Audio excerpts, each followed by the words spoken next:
I've searched everywhere looking for this man. He was here, standing beside the bivvy, yapping shite all I got him, is that a phone? Do you know?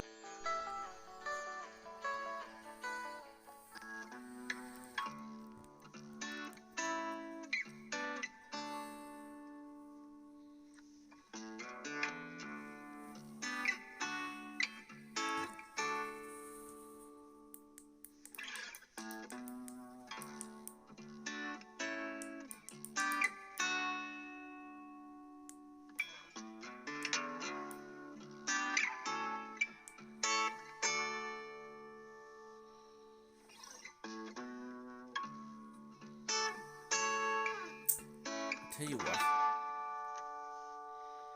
I'm a long time at this, going fishing, doing ghost stories, going out to haunted houses, haunted castles, haunted locations. I haven't slept a wink yet, on and off. And I tell you something, this is the most freakiest place I ever fished in my life. I know there's fish in it, but I tell you something, this place is freaky. I told you about the stone flicking across the lake. That young chap that we were talking to yesterday about catching the big pike, his father came up to the lake this evening with a lovely man, and his son, fair play to them, they came and checked him in the lake with a few discussions of what's going on and what's not going on around here. And he says, yeah, very mysterious. And as we're even down the flipping car park talking, we heard some kind of a growl coming from the fucking woods. But I tell you something, this place is freaky. And I've been to a lot of places in my life, in haunted houses, haunted castles, haunted locations. This place is quite freaky indeed. Trust me. I'm hearing bushes cracking, twigs breaking. I don't know, is my imagination has gone fucking daft or what? It takes a lot to get me freaked. But anyway, take a look at this. I painted skies that left my mind. They were your design. I followed roads that won't take me home, but lead me to your side. There is a burning in the clouds. Take a deep breath in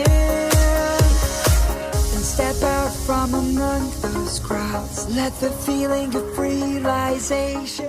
Bloody hell. Run!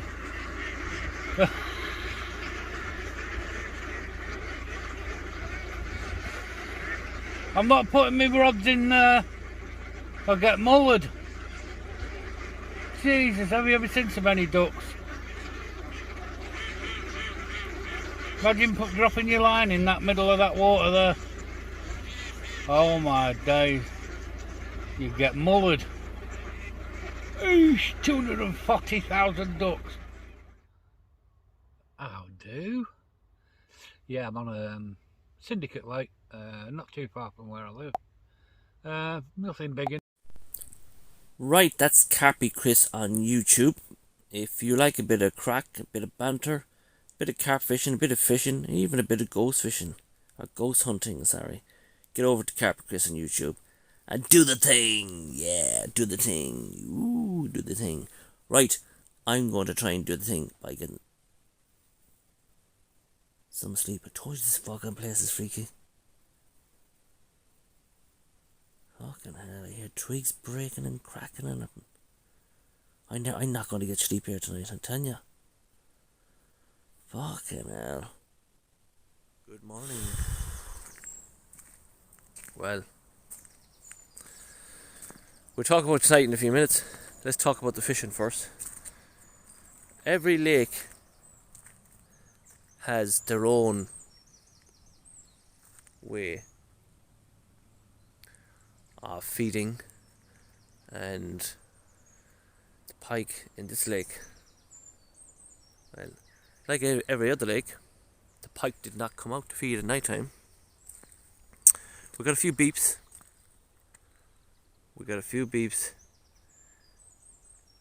Alright, no about it out, but we got about few beeps. And you seen in my last two videos that there was no action in the water with roach or bream or tench or anything like that. So I got worried about maybe the pike aren't here either. But I'm up now. It's 7 o'clock in the morning. We'll talk about tonight when I get a cup of tea inside me. I'm just looking at the water. I think this could be a morning lake and a late afternoon lake. Now we didn't get fishing here till late in the afternoon yesterday. I'm not taking in the baits to rebait them because I know the baits are 100% fine. The place is toppling with fish. They're jumping, they're splattering. You know the pike were on the feed here now. You would absolutely know it. The pike were on the feed. But it'd be no good coming here with a boat, with a speedboat, or trolling around the place because you'd scare the pike off.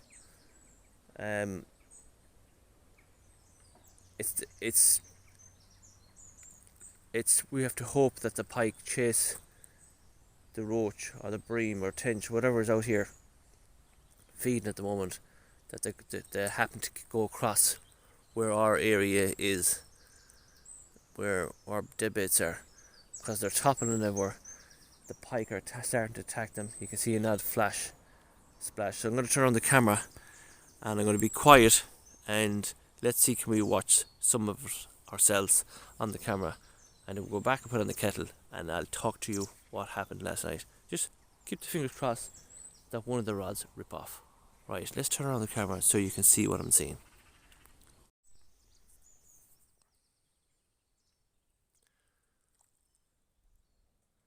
You can see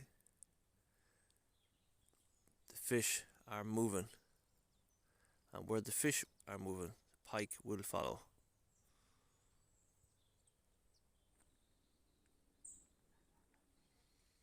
I'm trying to get as much as I can to show you what I'm on about.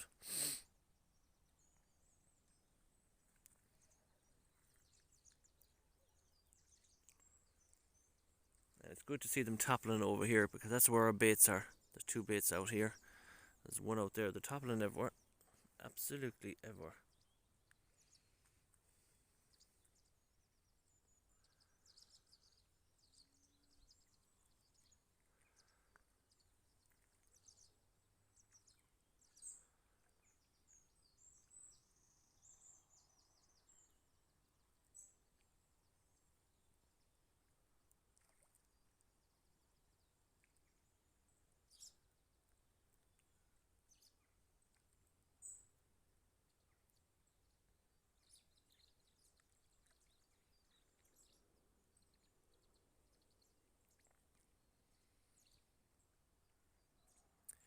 In my last videos, I was trying to explain this to the people who are watching the videos.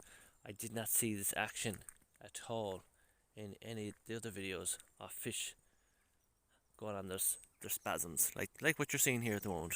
Fish are going on the spasms.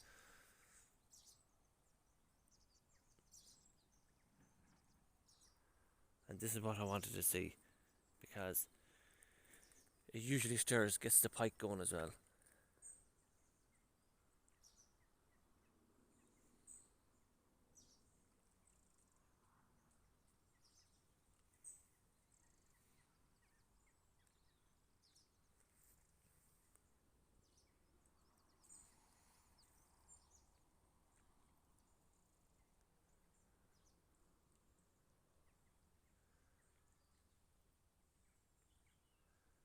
The camera is not showing you what I can see. They're coming to the surface everywhere in the lake.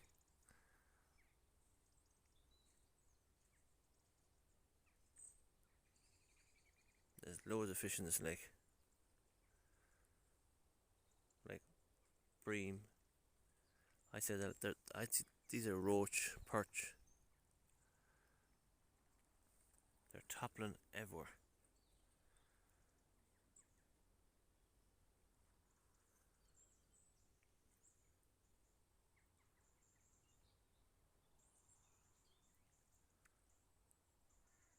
And it's good to see. Don't get me wrong, that is great to see. and it's lovely to see the nature and the fish coming to life like that.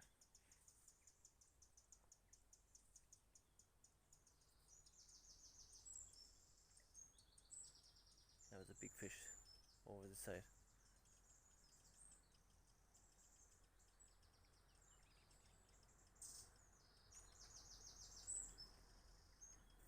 They're perch over there, so definitely they look like to be perch.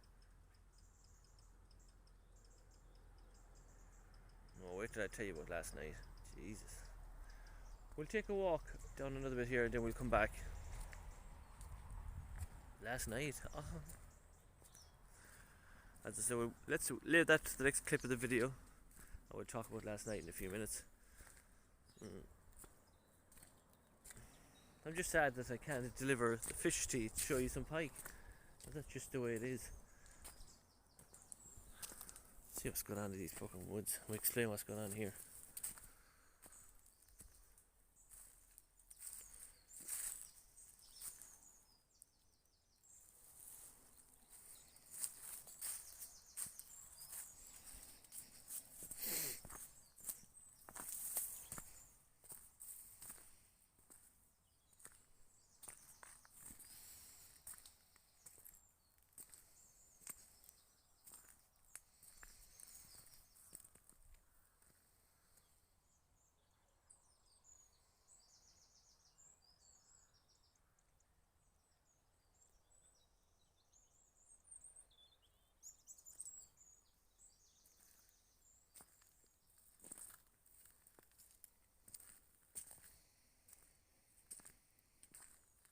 Yeah, so that's it. Trying to wake up now, so I'm gonna give Caroline a ring. The rods, as I said, I'm not taking them in. The baits are 100% fine.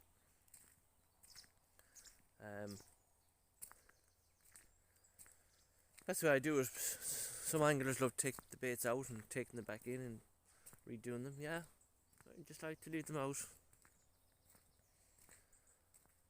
And yeah, so let's get back to the bivvy and let's tell you what happened last night. Okay? Okay, let's go. It's time to put the tea on now and have a ginger biscuit to wake myself up. And when that's done, I'll be right back.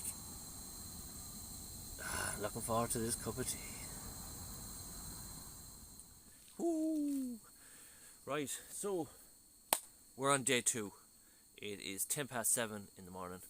I have the kettle on there now to make a cup of tea. I don't usually record myself cooking like some other fishermen do, making sandwiches and frying eggs and sausages and all that crack. Yeah, I'm not a big eater when I go fishing, to be honest. Yeah, I like to just chill out, watch YouTube, and have maybe one or two cups of teas. That's all. Maybe two or three cans of Coke, and I like to just relax. To be honest, I'm not a big eater when it comes to fishing for some reason. Don't know why. YouTube. Let's talk about YouTube. Didn't even get a chance to watch YouTube last night. There was Omar Gosh to watch. There was Team Park Worldwide. He had another video up. Give him. He's a great young lad, and he goes around with his girlfriend to all around the world to all the theme parks and gives his reviews. And it's Scarefest at the moment in Alton Towers, and there's a few different theme parks in England. There's actually quite a few in England, and he goes around and he gives everyone the best opinion where to go to Scarefest. And believe it or not, he lives beside Alton Towers. He's under the road from Alton Towers, and he doesn't recommend going to Alton Towers this year for Scarefest because he reckons that they could upgrade in it. But he went back again after giving out about their theme park, and they fixed them problems. Yeah, so look up Team Park Worldwide if you like your stuff in relation to theme parks and Scarefests and all that crack. Team Park Worldwide. Get on to it. Yeah, very good. Do the thing. Yeah, so I watched Carpy Chris last night. Do the thing, Carpy Chris. Do the thing. Hit the subscribe button. And yeah, so watched him. And I was going to watch Carper Sites as well. He had the top 5. Didn't even get the chance to watch him either. So I watched a few of them. and Casper Sites is another one. Carpet Chris is another one. And do the thing and get onto them and subscribe to them because they're genuine great blokes. No, never got a chance to watch anything last night. I just barely got to watch the Ireland game, and I got freaked out at this place last night. And it takes a lot to freak me out. So it's fine during the day, but once it gets dark, for some reason, something's going on here. 100%. Like, when I was down there yesterday, down that corner down yesterday, just before it got dark, where they brought the young lad's body in from the lake, and when the stone skimmed the top across the water, I couldn't explain that one at all. Like, I was standing there, and the stone, I could see it skimming across. Do, do, do, do, do, do, do, do. Couldn't explain it. There was nobody there. That man you seen in the photograph in part 1, he was there, right? But don't ask me where he disappeared to. I haven't got a clue. Alan Kearns, he came up with his father last night, and when I seen that photograph of that young lad holding that fish, I know there's a big pike here. You just have to. It's a waiting game, you know. You just have to sit and wait. And I feel disappointed to myself in a way that I'm not catching fish to show you. Like there's plenty of roach and perch and bream in here. It's just a matter of fact getting one of them. But one good thing that what I do like about as I'm sitting here watching the roach topple and the bream and the perch coming in is we're not catching jacks. And if we're here and them baits are out there, the jacks will be onto them straight away. So there must be just big hens in here. As I said, it's a waiting game. I could take them in and rebait them, but you have to think about it, right? Them baits are out a good few hours now, and the sense is in the water, and a pike would zoom in that if they're hungry enough. Yes, there's a chance that you could drop the bait in an area where they are, and they could take it straight away. You could take that chance, or do you take the chance of leaving the bait out? So I always like the opportunity to take the chance and leave the bait out, because when it's rewarding, it's rewarding.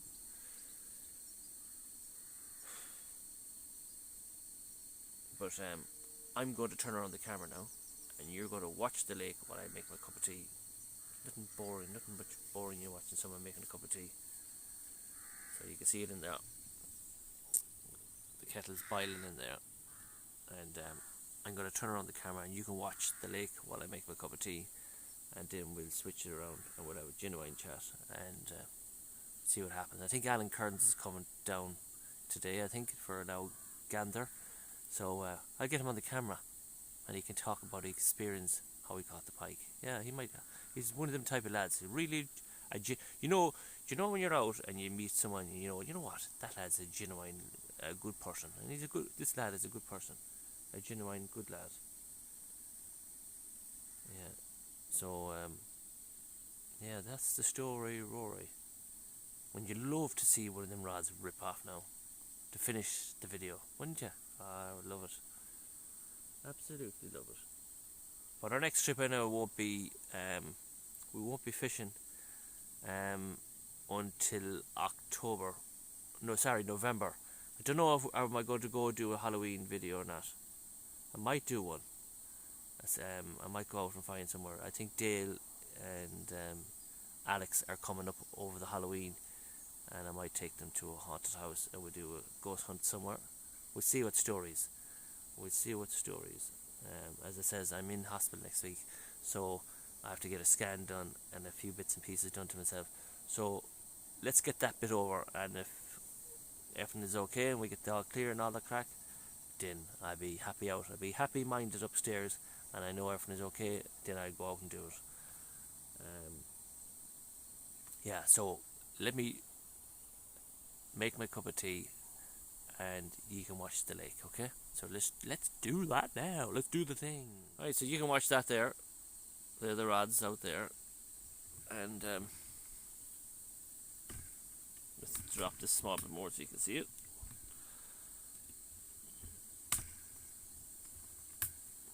That's the lake. They're the rods. So let's see, can we get you a bit more comfortable? We'll leave it like that for a bit. Try and fix the rods. There's a bit better. So there are the rods. That's the lake. I'm gonna make it a cup of tea, and when the tea is made, I'll be back in a minute. You probably hear me yap in the background.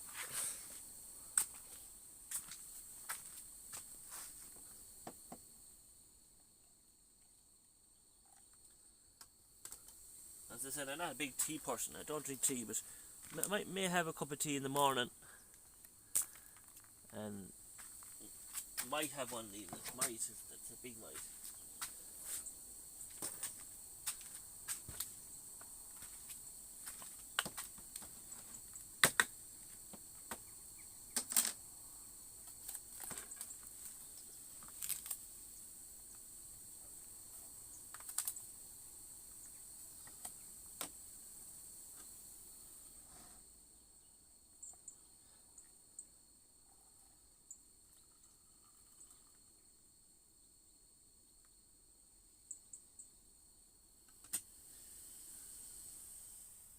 The mouse stoves are a great job.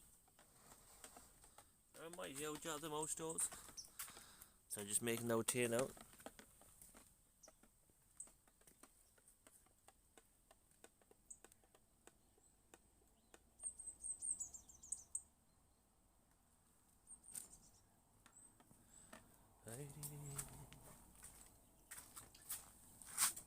It's hard to believe Christmas is around the corner. Halloween and Christmas come together now.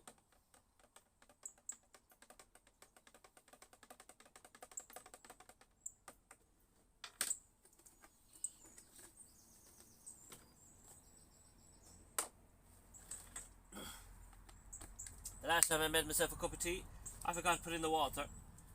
I forgot to put the tea bag in as well, and I burst it on my lip.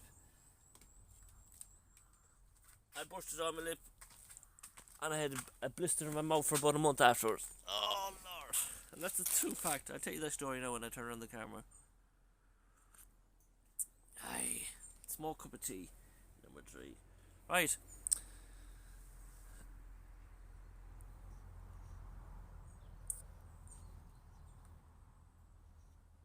So there's the lake. I'm going to turn this around to myself now. Hang on. Yeah, so I'm in the moon chair sitting just outside the gazebo. That's the setup behind me, and I just go to make myself a cup. I'm not a big tea man or anything like that. More fact having it to keep your hands warm, but it's not cold. It's about, we're on the 11th of September, is it? Or sorry, the 11th of October. We're the 11th of October. I think we're at the 11th of October. And the weather in Ireland at the moment, we had about 2 weeks of rain.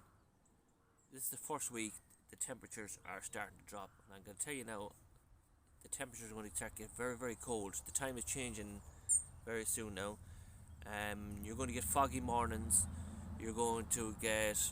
This is the weather forecast by Philip. Well, it's going to come in from the west. You ever notice that the weather always comes in from the west? If you live in Ireland, that's what happens. The weather always comes in from the west. The bad weather always comes in from the west. But I'm telling you now, what's going to happen is you're going to get a lot of foggy mornings. Temperatures are going to drop very, very quickly between Ireland and the UK in the next 2 weeks. You're going to the frost is coming sooner than you think, and by the second week of November you'll have the frost, and I would say the snow will be hitting Ireland about the 3rd week in December. You watch the space.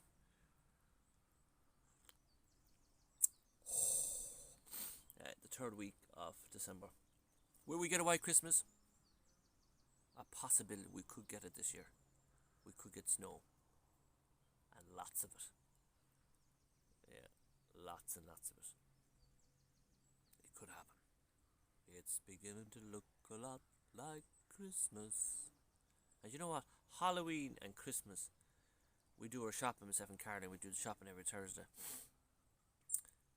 And Christmas, years and years ago, when we used to go, young lads like ourselves, when we used to go to the shop, you'd be lucky if you got a bag of sweets for Halloween. And now the shops, the kids don't realise that how lucky they are today. I'm looking at all the fish toppling out in front of me. Kids don't really know how lucky they are today. Like when we used to go trick or treating on Halloween, I used to do every house in the village. I walked for miles, absolutely walk and walk and walk and walk and walk for miles. Yeah, I would knock at every door, and I used to get apples and bananas and oranges. And believe it or not, back in that time, back in the 70s and the 80s and the 90s, the early 90s, mostly in the 80s, people wouldn't give you much sweets at all. You might get a bag of sweets, not like today. If I sent a young lad out to do his trick-or-treating, or Leah or Ava or Alex or whatever, out to get their Halloween sweets, they come back with about a black bag full of sweets. I swear to God, they would. That's no lie or a joke. They come back with loads of sweets. In my day, I'll come back with a small plastic bag full of sweets. But I would also come back with about 50 Irish pounds. Yeah, because I used to sing songs and everything. I used to do. I used to sing and everything, and I used to get I used to come home with about £50. And same as the Wren boys. You don't see the Wren boys now anymore. When it comes to Christmas, if he's told the kids why you go and dress as now drunk and go knock at the doors and do the Wren boy, they'll laugh at you. Back in them times, the Wren, the king of the birds, and Stephen's Day was caught in the fur. Up with the kettle, down with the pan. Please give me some money to bury the wren. I never forget it. And we used to get a fortune. We used to go into the pubs. We used to sing Christmas carols, and we make about £100 in the night, and that was a lot of money for a 13-year-old back in them times. I swear to God. But I never forget the day. I'm sounding like an old man now. I was doing the Wren boys in a little town called Hetford in County Galway, and it was a St. Stephen's night. I remember the mother and father at home, God rest them, the creatures, and they didn't have a penny to the name. This is a true story now, as I'm speaking to you now. They didn't have a penny to the name. And I asked the old lad, can I have one of his jackets? And he gave me one of the old jackets. And the mother put, we had no shoe polish in the house at the time, but the father got old black soot from the range. He rubbed it all over my face. And the mother gave me a bit of holly. And I went with a can of beans. I took the paper off it so I had a silver tin. So I went off and did the Wren. I never forget it. I did all the houses. I was up about £20. And all I was saying was the Wren, the king of the birds and seeds and sake, I caught in the fur. And I was singing a few songs as well. I was up £20. A £20 at that time for a 13-year-old was a hell of a lot of money. And I never forget, we were passing the pub. It was called the Anglers Rest Hotel in Hetford. And the owner of the hotel, his name was Dave Heenan. David Heenan? Yeah, Dave Heenan. And he actually died in the hotel. He had a heart attack. But anyway, cut a long story short, he waved a few of the Wren boys that were going around the town, and he picked 2 people to come in, just do the Wren. He said, nobody's allowed in here, well, I'm going to go and pick 2, the rest of you can go off and do your own thing. So he picked me, and I think he picked me because he knows who I am, and we had a good relationship, myself and David. I'll tell you about that in a few minutes. But anyway, I never forget it. He called me anyway, and I said, Jesus, the pub was packed. It was jammed, absolutely jammed. And I remember Dave Heenan says, right lads, there was another lad behind me, his name was Liam Hines. I think it was Liam Hines. No, it wasn't Liam Hines. Noel Hines. Yeah, Noel Hines his name was. And he says, what are you going to do if I let you in? There was 2 bars, you see. There was lounge 1 and lounge 2. He said, "Oh, jeez, we're going to go in together." He says. I said, "Oh, jeez, this is good. This is not too bad because I seen what he had. He had a wren, a live wren in a jar. I swear to God, he had a live wren in the jar. And what are you going to do? I'm going to sing a few songs. No bother, not at all." I never forget it. Oh, Jesus, Mary and Joseph, I never forget. Anyway, Liam Hines went in. Liam Hines went in with the wren. in with the jar. I was only a young lad, 13. I never forget about it. And I went in with the jar as well. And everybody was picking up the jar. "Oh, look at the wren! Oh, here!" And they were throwing the money into my tin. I never forget it. And he was so distracted by the people looking at the wren in the jar. I was running around the bar, at the pubs, and everybody was throwing the euros in, and he was going around showing them the wren in the jar. And I went out the back door because I had enough money gathered, loads of money. I met him a week later. He said, "How did you get on with that?" He said, he called me Howard. "Howard!" I said, "Yeah. How did you get on with the wren?" "I just did alright in the Angler's Rest." He said, "I got feck all." And I said, "I'll be honest truth." He said, "Do you know how much I pulled out of there because you went around with the wren?" I pulled out 50 Irish pound. That's the truth. I put out 50 Irish pound. I went home that day with 70 Irish pound. He said he went over to Varley's, and he said he did better in Varley's than he did in Heenan's. Well, to be honest, yeah, I think I got all the money from the Angler's Rest. I went home,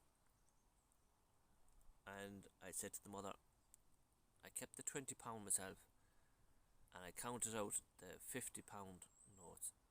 I said, and the mother said, "Jeez, that's a lot of money." But I said, "I'm going to Granny Craven's." At the time, it's called Granny Craven's. People, you probably don't know what I'm on about. There was now a shop called Granny Craven's, and I went up to Granny Craven's, and I gave her all the £2 and the euro and the pound notes. I think there was fivers and pound notes I got, and it added up to £50. And she gave me a £50 note for it. And I went home, and I put it on the mother's and father's lap and said, "There you are, off you go now, and ye can go to the Angler's Rest and spend St. Stephen's night." And they said, no, we couldn't do that. I said, "You're off to I got the money out of the Angler's Rest, and I said, you may as well give it back to them." So they went out and they had a great night in the Angler's Rest Hotel. I never forget it. Yeah. Right, so I'm going to have my cup of tea. That's one of the stories. And Dave Heenan. I remember I was a young lad, and I started my fishing career. My father taught me how to fish. As you can see, him catching, booking nothing. No, my father taught me how to fish. God rest him. It was a good, very, how will I put it, very enjoyable when you went fishing with him. But you had to keep an eye on him too, in case he brought a bit of whiskey with him and he fell in the lake. It happened once before. I brought him to a lake and he fell in the lake where he drank a bottle of whiskey. That's a true story. Another story for another day. Yeah, he brought me fishing, and he used to say that's where I probably have the habit of leaving the baits out and not taking them in and find another hole. He's leave them out. He says that them baits are fine, and I always did that. I always kept that tradition going. I never took them in. I used to go fishing with another man called Darren Small. I used to enjoy, actually, you know something, I used to really enjoy, there was a lad called Vincent Smith and Darren Small, and they were two good lads. We used to spend an awful lot of time fishing with them. More times with Darren Small, because he's miser. I tell you, this lake can be an awful freaky place. Last night, I'm telling you, I didn't sleep a week here last night. Not a wink last night did I not sleep. As I'm sitting here, talking to you, talking shite, sitting here in the moon chair, relaxed back, right, chilled out, drinking the cup of tea. I'm not a big tea drinker, but I was in here watching the YouTube, trying to watch YouTube. I only got to watch the Ireland game. And to be honest, I only watched the Ireland game. I didn't get watched. I rang Dale a few times, and he was working. And I rang Caroline, and she then after when I rang Caroline, then I tried to go to bed. I had the duvet cover over my head, and I was more times in and out of this bivvy last night than I ever was in my life fishing.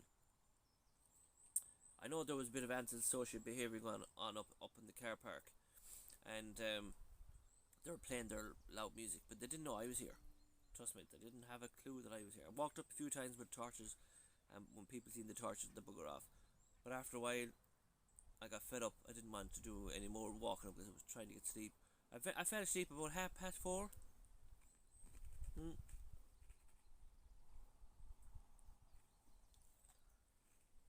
In around that time,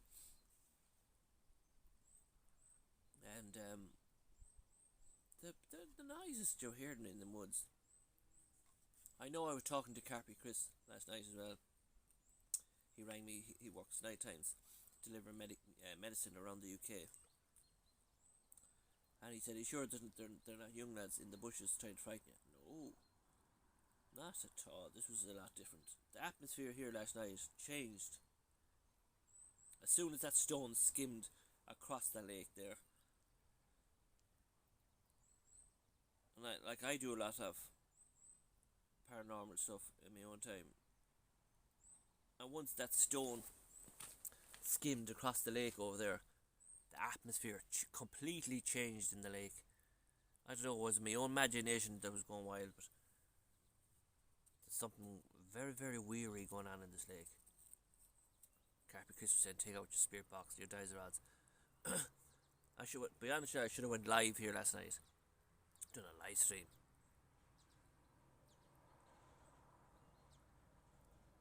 I should have done a live stream. I'm kicking myself. I'm only after thinking about that now. I should have done a live stream to show you the experience of it.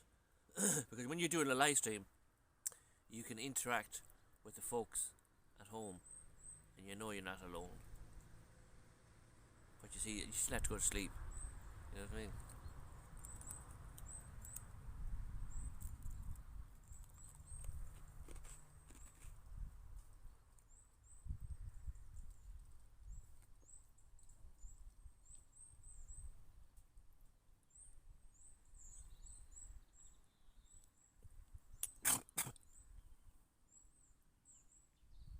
I hope you heard that.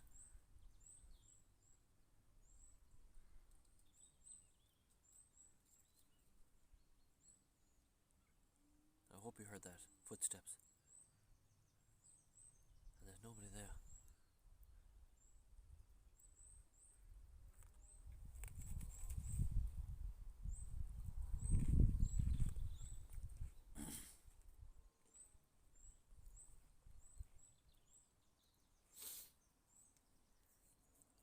Tell you,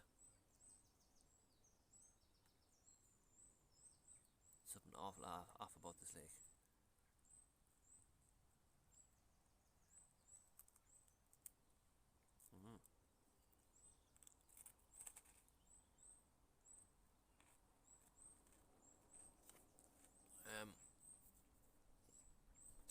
The weather conditions are changing. There's a bit of a ripple under the water there now. But I like to, love to be able to have the opportunity to catch one of these big pike and show you. But anyway, what we're going to do is we're going to stop talking now, and I put these few bits of clips that I've done now onto it.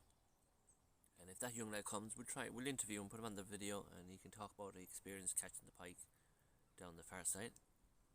But otherwise, it's all quiet.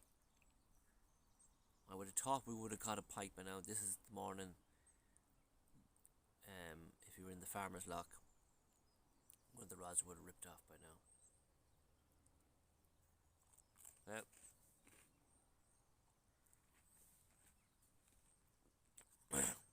This is not a big lake. This is a small lake compared to other lakes that I've fished for pike. The there is pike in it. And we're really hoping that we're going to catch one. But look, we're here till 1:30. I'll start packing all the stuff down. The rods will be the last ones in, and we'll take the rods in from 2. I have to be in the post office in Dundalk by 3, and I want to be home by 4, 4:30 today. So anyway, enough talking, and we'll see you in a few minutes when we're all tuned in, livened up a small bit. Not going to check the rods in. No, not for the love of money. You can hear all the splashes going out in the water.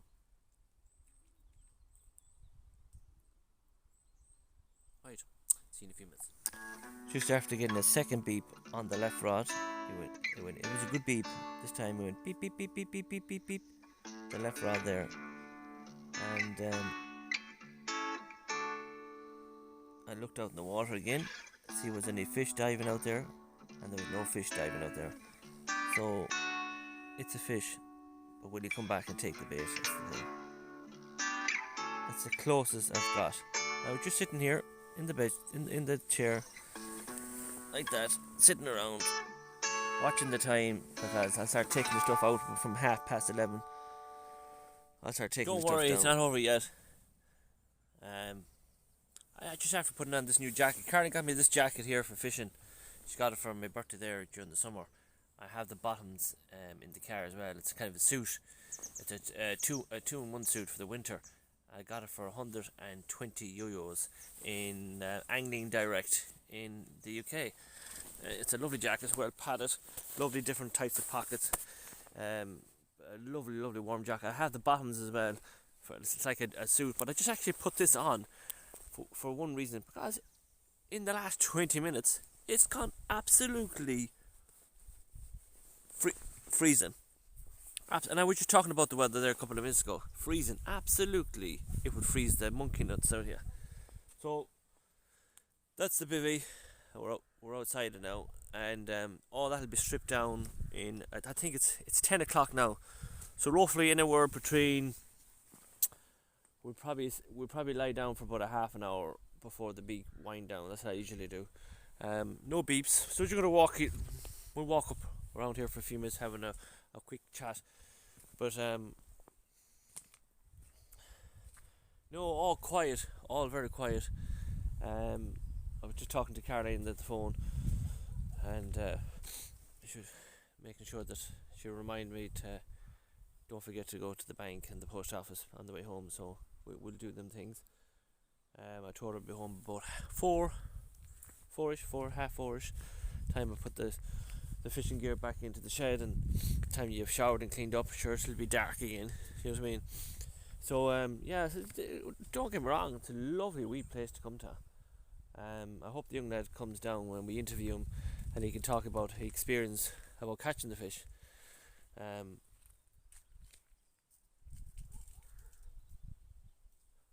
Tell you, this place is freaky. Very freaky. Yeah, so I'm not giving up on hope about the place. That young lad, if you're watching, Alan Kearns, the only hope I have in this lake is you catching that big pike. Yeah, so that big pike has my hopes up. So I just keep looking at that fish. So I know them big ones are here. Like, I only go to catch big pike. I'm not here to catch the small ones. If it's catching small ones, I prefer to be like this, sitting and waiting to catch the big ones. But he caught I'm not going to give away. He can tell the story of how he caught the pike. But the way he caught the pike, I don't do that type of fishing, because I can't stand up too long with my back, and I like to be either sitting, making videos, and talking about what I'm doing now. Just sitting waiting for you have to experience it. Is when you're sitting back and relaxing, and you don't expect them alarms to run, and next thing they scream off, and you're running to the alarms like a lunatic to get the landing net and the bits and pieces you have to have. That's why I have them all really set up there. But if this one goes here beside me, I'm going to have to leg it to get the land in it. But yeah, it's a lovely peaceful lake. The folks here says the water comes up far as here in the winter time, so there's a possibility we may not be able to camp down there the next time. We might have to go in the woods here the next time we come up. But it's parking the car, it's the problem. You know what I mean? Would be the problem. But I would say that'll be our next. You can see where the water comes in far as there in the winter time. So your pod will be out about here in the gaps. So you'll be camped in there in the winter time. Yeah, so I'm going to walk just as far as I can. There's a lot of green slime coming in. That's a sign of tension in the water when you see that green stuff coming in. I don't know if you can see it.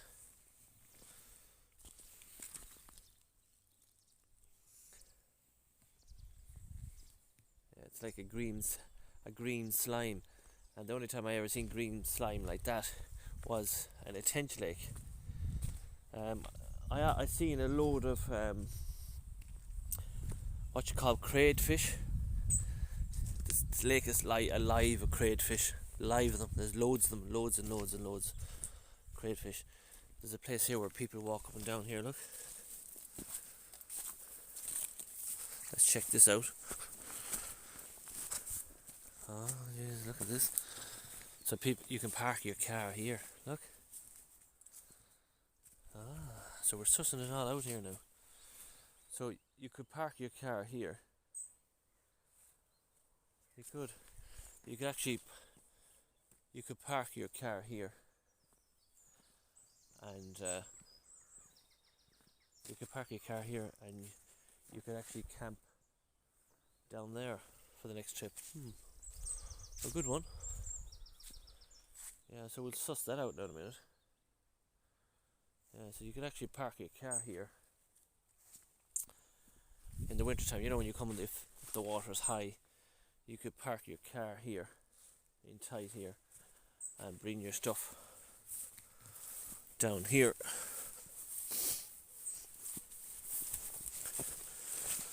And you could clean this area up here. Maybe cut one or two of the branches out down, and you could bivvy up in here.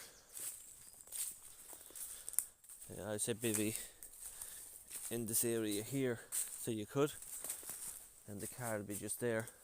I say, yeah, you could put the bivvy up here, clean this area here, bivvy here, and have your pod out there, because the water comes up here in the winter time. Yeah, so it's something to be another way of interest. You could park your car there, you know, then you can always go up and down to the car and sit in it. Yeah, might do that now the next time, if the water is high.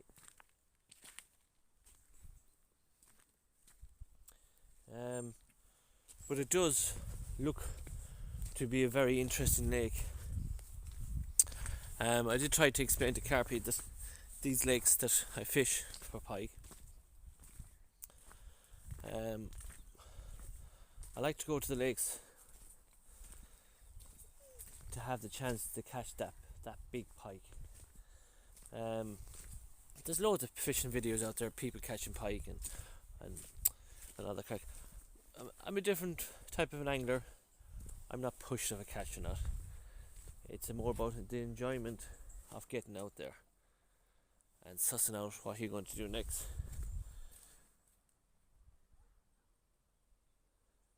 Yeah, so I think what we will be doing in the next fishing video in November is that we'll be coming down this side of the lake and trying to catch pike. It looks to be a lot deeper, and actually what I might do is might bring out the bait boat up here and check the depth while I'm here, just see how deep it is. Yeah, that's what I'm going to do. I'm going to check the depths, and we'll just check it out for the next video. So go back now and get the bait boat. We'll kill a few minutes we're being up the bait boat and we check the depths up this side. Yeah, let's do that. Right, so what we're going to do is shake off them flies first on top of my head, put on the cap. What we're going to do is, just in case I do decide to come back in November here, and we're going to park up there, the little bit where you see where the wood is in the winter time. If the water levels are up here, we won't be able to access the water from that side. So what I'm going to do is I'm going to put out the bait boat out here, out to this little area here. We're just going to turn around the camera here, and we're just going to cover that area up along that side, and just to see what the depths are. Okay, so what I'm going to do is, I don't know if you can see it or not, but I'm just going to cover that area, so I have a rough idea myself when I come here the next time what depths we're looking at, so keep it in mind. But it's my luck now, I do this experiment and I seen the rods will rip off. Wait and you see. I wouldn't mind though. But anyway, we're going to put on the bait boat, and we're going to give it a go, and I'll show you the different depths.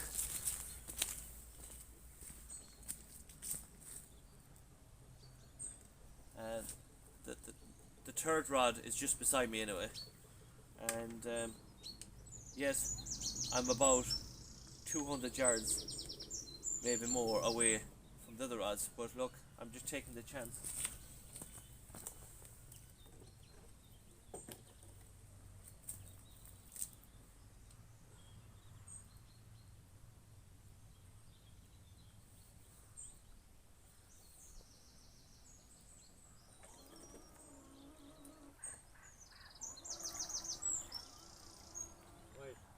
So what we're going to do is we're going to just try the boat out,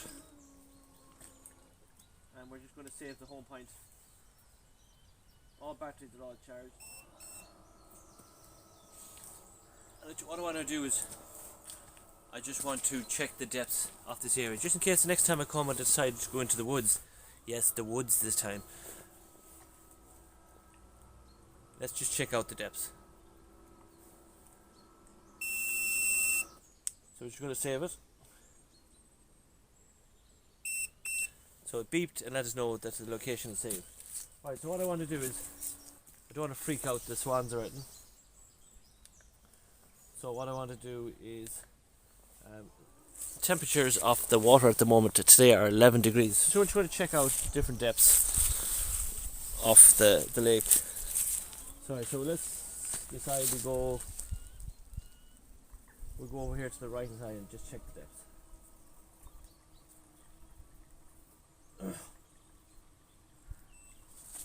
So you'll experience this yourself. So what I want to do is, so I have a rough idea the next time I come to fish this side, it'll probably be November, the first week in November. And as you can see there, the fish finder is going in and it's showing at 11 foot just there. Now I don't want to freak out the swans or anything like that, but I want to see what kind of temperatures are you talking. Like just there is 21 foot. Just there. 20 foot deep. And we're not far, the bait boat's not far out, gone out at all. But what I'm going to do is just have a little scope around and have a look at it. See, look, it's gone up to 5 foot already. So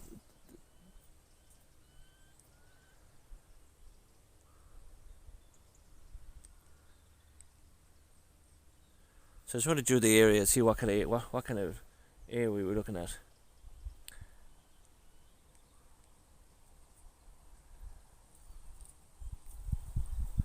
So at the moment it's only about 2 foot deep there. Yeah, still only showing 2 foot deep. It's that low that the fish finder can't even pick it up. So we're just going to hold the situation there for a minute and stop the boat. Now it's reading 42 foot. That's wrong, because when you make a wave of the boat will decrease the depth straight away. So what we'll do is the degrees, the water degrees at the moment is 12 degrees. So it's showing 42 foot deep. There's no way it's 42 foot deep.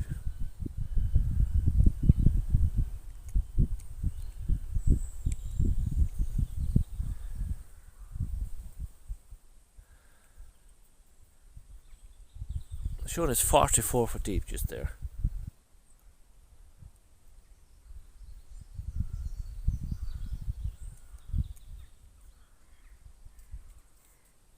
Yeah, showing 45 foot deep there in that hole there. Look, if you can see it, showing 45 foot deep. The bait boat is flying in there. Yeah, 45 foot deep in there. I'm gonna bring the boat up in towards the reeds,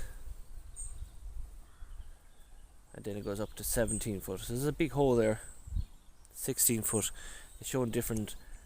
So it's 20 foot in there beside the reeds where the where the two swans are. If you can see the two swans, it's showing there. Look, at 18 foot, and it's showing the temperatures of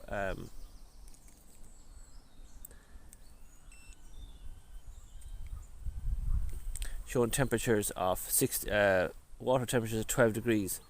So we're just going to bring the bait boat up along. It's showing pike in that area too. So we're just going to bring it up, see how deep we are.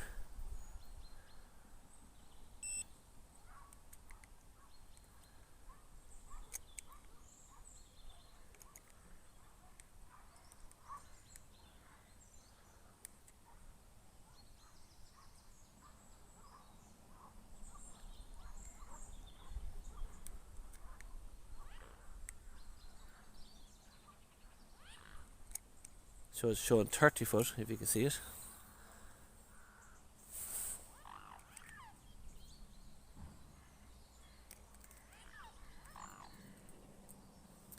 Yes, so it's definitely deeper in this hole.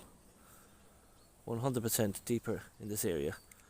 So we'll be looking to come the next day when we're coming here, but definitely looking to fish this area here.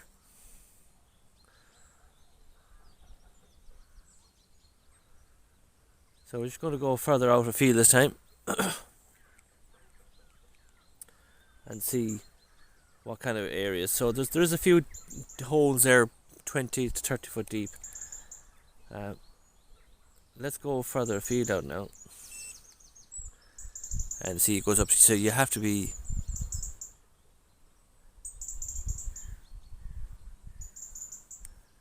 so 7 foot, 8 foot, different temperature, different depths again.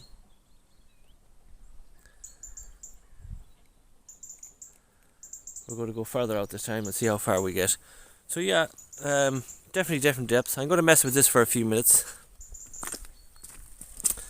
and I'll give you my opinion. I'm just going to check the different depths, and yeah. So you'll meet me back in a few minutes down there. Right, we're back. So I found myself back here talking to you again, sitting in the moon chair, sitting back, relaxing, watching the water. So you seen the little video that I did in the woods up there on the right hand side. I put the bait boat out there just to check the different depths. I didn't want to spend too long. I don't like to be away too far from the rods at any time. But where I have the right rod in the video, that side there's a place where you can bivvy up in the woods. You can leave your car on the. I know it's on the roadside, but there's a place where you can park on the grass. It'd be safe enough. I'm just thinking about the next time. Yeah, even though I'm sitting here, I have the lake beside me, and I'm getting to the deep spots here, doing the same thing. So, and you're away from everyone. But what I might do the next time I come, I might actually just park the car up where the grass is and set up the bivvy, the gazebo in the woods, and put the rods along that shore. Maybe the next time, doing the same thing as I'm doing here, but I'm 350 yards out from the shore, where if I was over in that corner, I might only be half the distance, if you know what I mean. All quiet though, all quiet, nothing happening, not even a beep. Am I disappointed? Yeah. Do I care? No.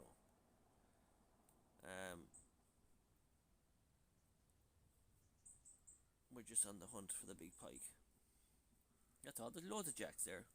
You can get now a spinner and go spinning and catching them. I'm not interested in that. I'm only interested in getting that big 20-pounder. So I'm on the quest looking for the 20-pounder still. They're there. They're in this lake. It's just a waiting game. It could happen now. It could happen in 10 seconds. I remember I was fishing one time with a young lad called Tommy McGee. And we were fishing for carp in Anglin Grove in Galway. And there's rats in that place, as big as cats. That was 10 years ago. There was huge rats in it. I hate rats. I hate the sight of them. There's no signs of rats around here though.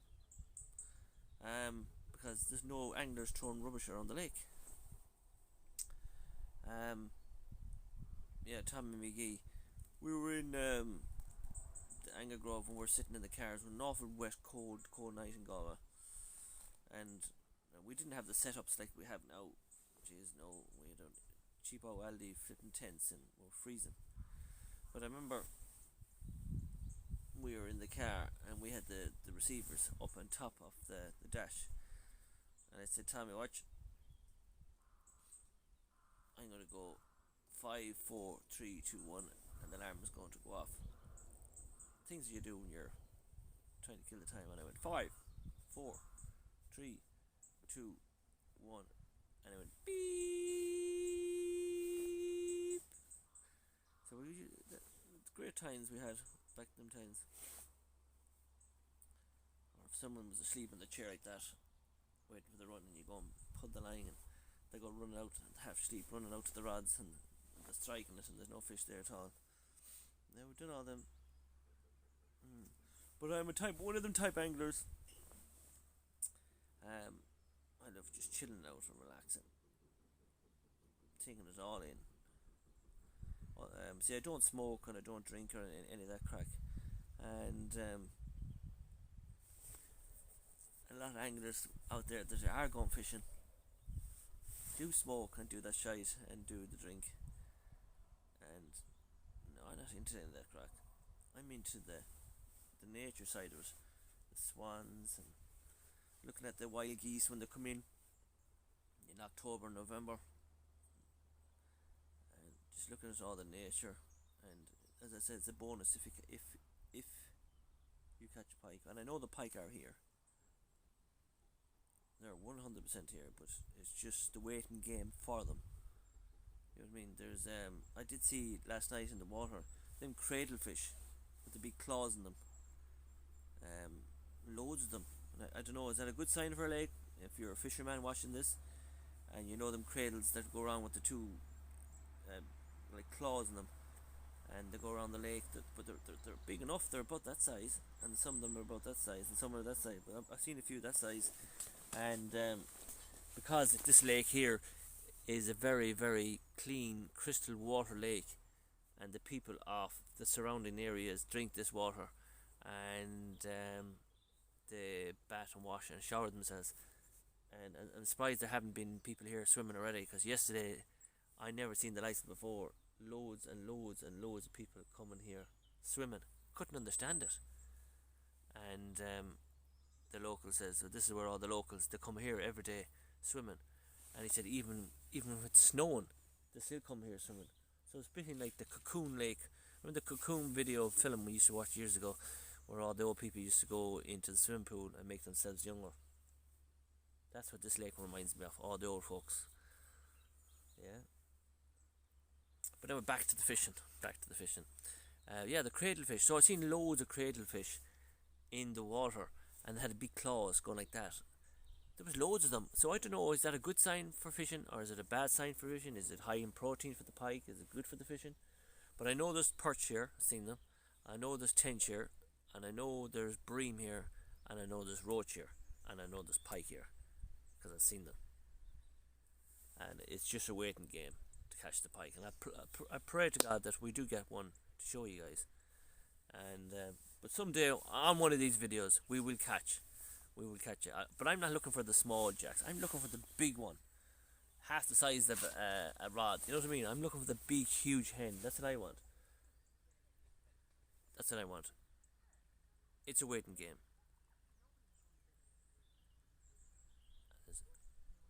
There's people out walking now anyway. So that's it. So I'll go back editing the videos, and go back if you haven't seen part 1.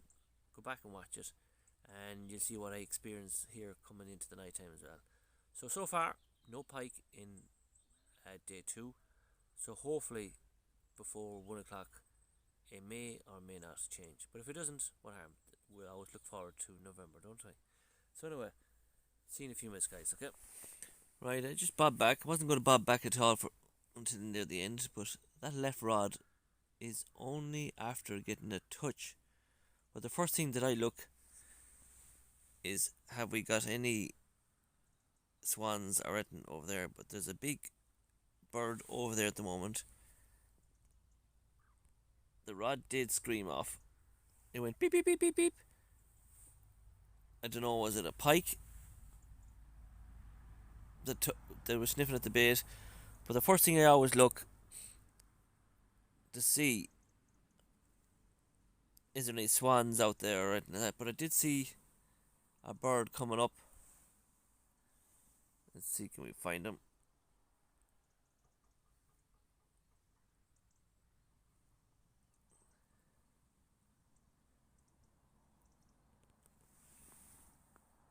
There's a bird just there in the water. I don't know if you can get him in the camera. See him there? He's coming up, and he's only after swallowing a huge fish. More like a perch or a roach.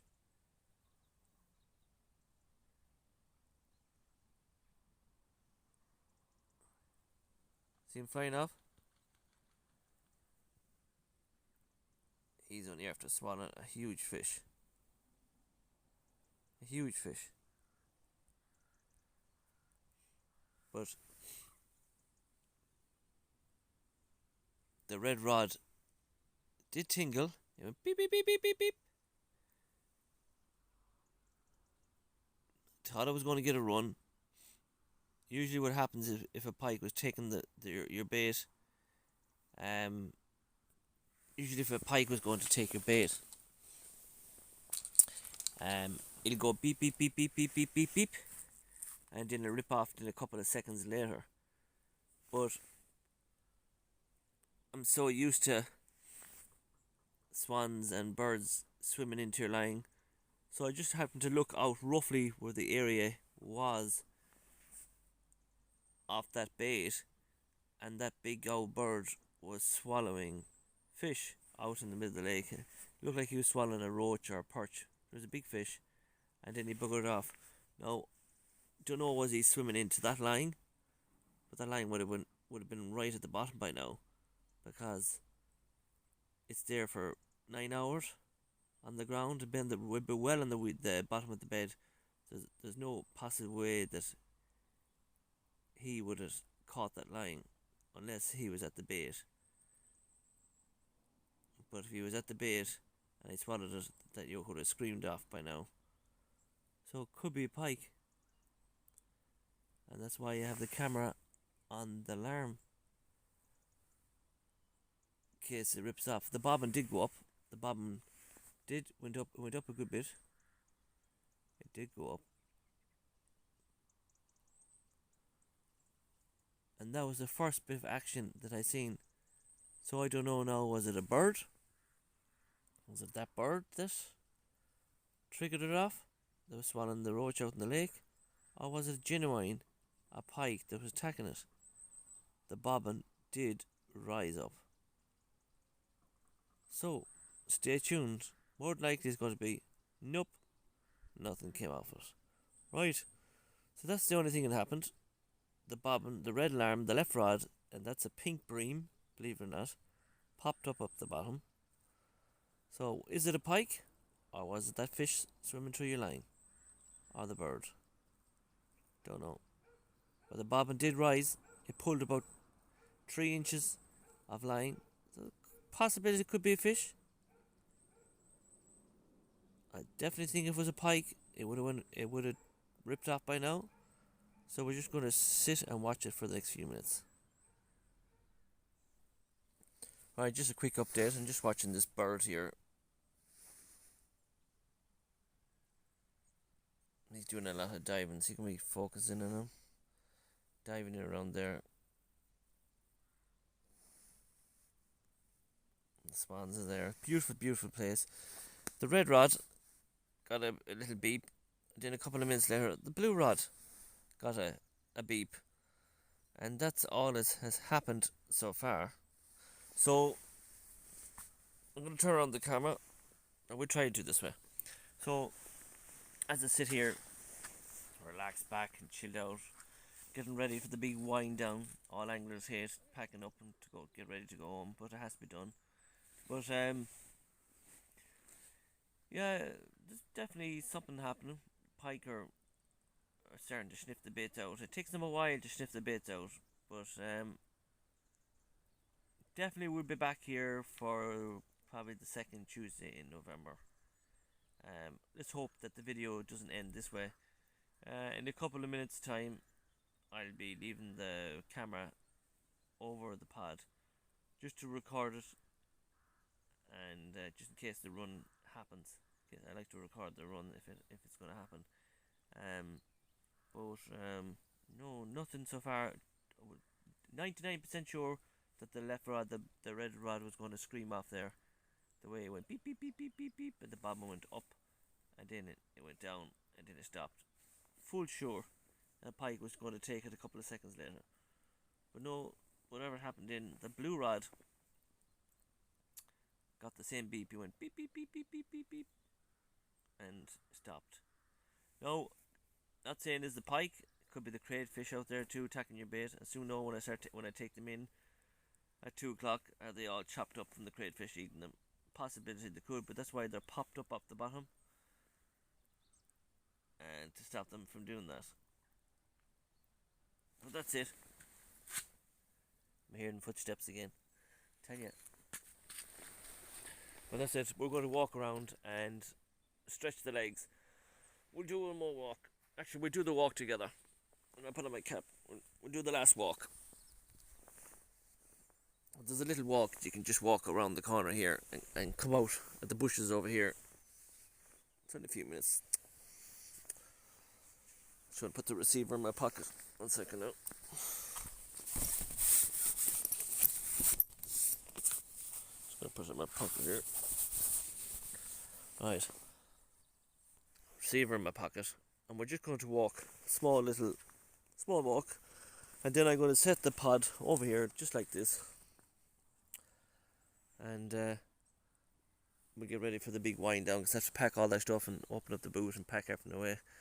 But that left rod got a tingle, and the right rod got a tingle, and the lucky duck will soon have to disappear. So if anybody wants to send me a good look item, and I'll add it to the pod to bring me a bit of luck. But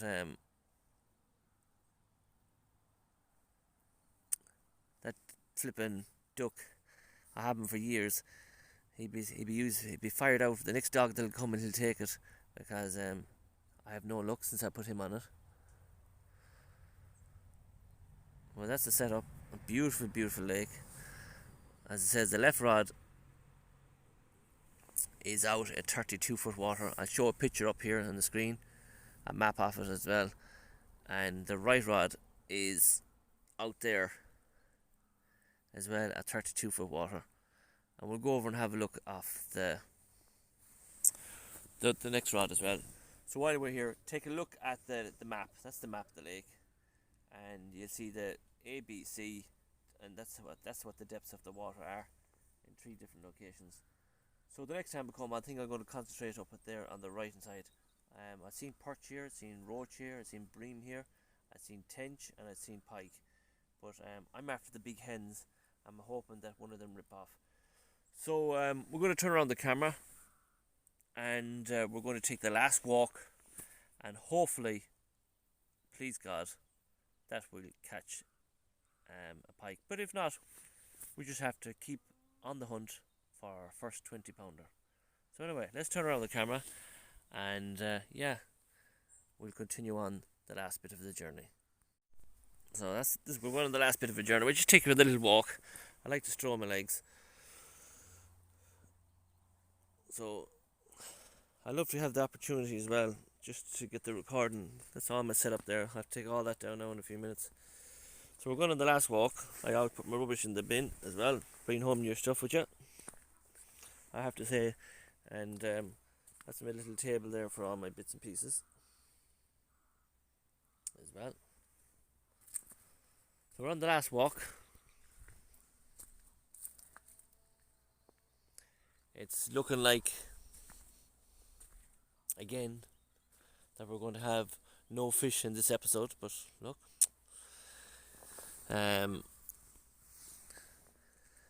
You'll always get some people giving their thumbs down. There's always a disliker. There's always people out there that don't like what you want to do. So if you don't like what I don't do, then don't bother watching it. You'll always get noddies out there. And the people that give you the thumbs down, may you live a happy life and a grumpy life. You're miserable, always sad. 2 people always give me the thumbs down every video. I don't know who they are, but look, I don't care. I don't give a fiddlers, to be honest with you. Life is too short, and the person that keeps giving me the thumbs down, you realise that too, because life will catch up on you too. But anyway, we'll continue on.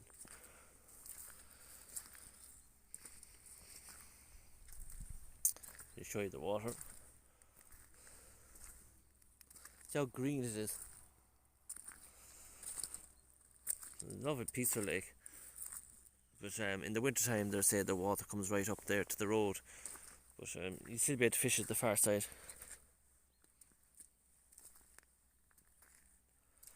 I don't know about drinking that water. It's very green and slimy. Very green and slimy.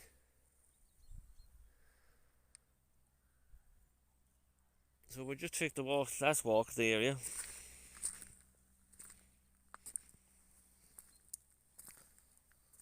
And we'll take a little stroll along it.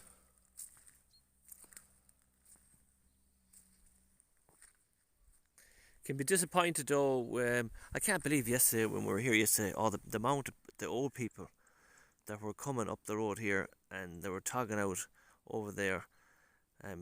Old men and old women, two different times. The men came first, the women didn't came in the evening, and they all togged up there, and they swam all the way along out there, in and out, no bother. And that water is absolutely freezing. It will cut the monkey nuts out of you. Absolutely would. So what I'm going to do is, we have the receiver in our pocket. We're not a million miles away from the rods. If the rods run, some people say, "Oh, you shouldn't be away from your rods. Oh, you deep hooked the pike." Trust me, Mac. Them rods will scream. I'll be there before the pike will even take off with it. Trust me about that one. I want to show you as well, just in case you are coming down to this lake, you've been watched. Watch this. There's the camera on the tree. You can see it there. Probably taking a camera of me. You see it there?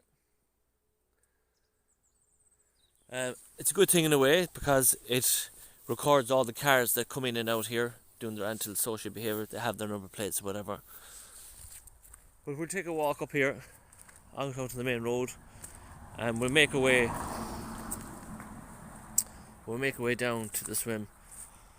But the only sad story about is the young lad that parked his car out here. I'll show you now. And he walked out there, and he swam out into the middle of the water, and he took his own life. It took the diving team a week to find him, and I was told by the young lad's father that when they did find him, after about 4 days, he was down a 40-foot hole. But I couldn't understand. Usually when you drown, you were standing up, but his head was down in the mud for some reason. That's what I was told. Anyway, there's the old abandoned house up over there. But we just take a little stroll up along here. We just take the walk, ears cocked as well, ready to go, ready for the big rush in case the lambs run off. But I don't think it's going to happen, to be honest, in this episode. I think it's going to be another episode with no fish. I have no excuses this time. The water temperatures are 100%. They're A1. The water temperatures are 9 and 10 degrees. Perfect conditions for pike. It made loads of rain, so plenty of oxygen in the water. So I have no excuses not to catch. Some people say, oh, rebait, change your locations. No, I don't do that. And I won't change for the love of money. So there's the forest in there on the left hand side where I was. And there's the old abandoned house. You can see the old abandoned house in there. You see it? Did it? I was in it, and there's nothing to be freaky about that place. So we're just going to walk down along here, and we're just going to cut down to the third rod, and then we'll make our way back, and then we'll say our goodbyes. And then all I can say to you is, if the rod goes in the meantime, I'll add it, and if it plays the music and it doesn't jump into me catching fish, then we're just going to have to wait till our next fishing adventure, which will be the first week in November. So I'll just take you down this little road for a walk. The lake is just there, by the way. Just in case people say, you're going away from your rods. So I'm just taking a walk down here. Stretch the legs. Great to stretch the legs too. As I say, the lake is just there on the left. We're just going around the corner here, and then we hop down. You can see the lake's just there. So we'll just take a little stroll here, hop in the bushes, take a look at the third rod, and then we'll say goodbye. Yeah. And hopefully we come back with a pike, but I don't think it's going to happen in this one. I just have that feeling. If it was going to happen, it would have happened that time when we got the 2 beeps. But that's the way fishing goes. And there will be an episode that we will catch. And if we catch a big 20 pounder, I will dive in the water. It has to be a 20 pounder. Yeah. So I'm thinking about the next time coming, parking my car in here,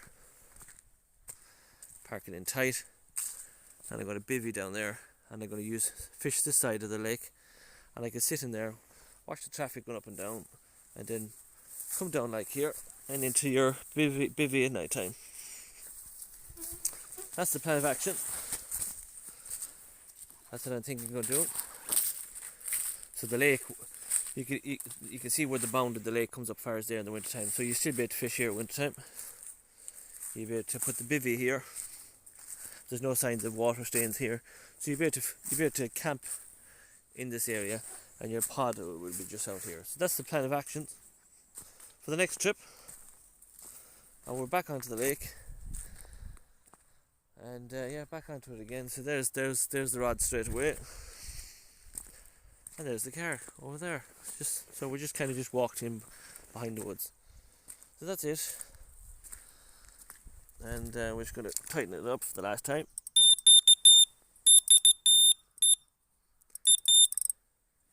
That's all I wanted. Just wanted to see could we get a run to show you, but no. And I said, but that was down a 51-foot hole. Right, so we're just going to turn and make our way back. Just give me 2 seconds. Right, folks, so that's it.